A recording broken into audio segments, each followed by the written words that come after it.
मोहसिन नकवी के अंदर कहा। नाज़रीन, इकरारुल हसन सईद एक मारूफ पाकिस्तानी एंकर, मेज़बान और क्राइम रिपोर्टर रह चुके हैं जो अपने तहकीकाती प्रोग्राम सरेआम की वजह से खास पहचान रखते हैं। इसके अलावा वो शान रमज़ान और लाइव टीवी नशरियात के जरिए भी जाने जाते हैं। अब वो सियासत में भी कदम रख चुके हैं और अपनी जमात अवाम राज तहरीक कायम कर चुके हैं। आजकल सोशल मीडिया पर उनकी एक वीडियो तेजी से वायरल हो रही है। अवामी मुकाम पर इस तरह अमले पर चीखना चिल्लाना मुनासिब रवैया नहीं है। सोशल मीडिया सार्फिन ने इकरारुल हसन के जारहाना अंदाज और निचले दर्जे के अमले पर चीखने चिल्लाने को बिल्कुल पसंद नहीं किया। मुख्तलिफ लोगों ने इस पर अपने रद्दअमल का इजहार कुछ यूं किया। एक सारिफ ने लिखा, इकरारुल हसन साहब, कहानी तो अभी शुरू हुई है और आप पहले ही घबरा गए। जैसे हमारे उस्ताद कहते हैं कि बिल्कुल परेशान नहीं होना चाहिए, ये आपके सियासी सफर का आगाज है और आप अभी से पुरस्कून ना रह पाए।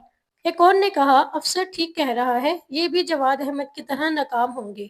एक और सारिफ ने तबसरा किया, मुझे जवाद अहमद और इकरारुल हसन दोनों पर अफसोस होता है, इन्हें मेडिकल मदद की ज़रूरत है। एक और कमेंट में लिखा गया कि इनकी बेइज्जती का वक्त शुरू हो चुका है।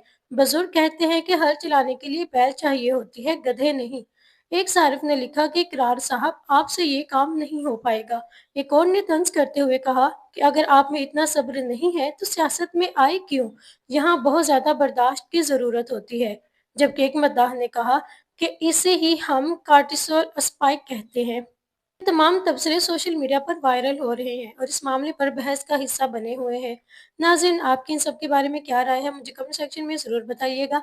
इसी के साथ ही इजाज़त चाहूँगी। मिलते हैं अपनी अगली वीडियो में, तब तक के लिए इजाज़त दीजिए। अल्लाह हाफ़िज़।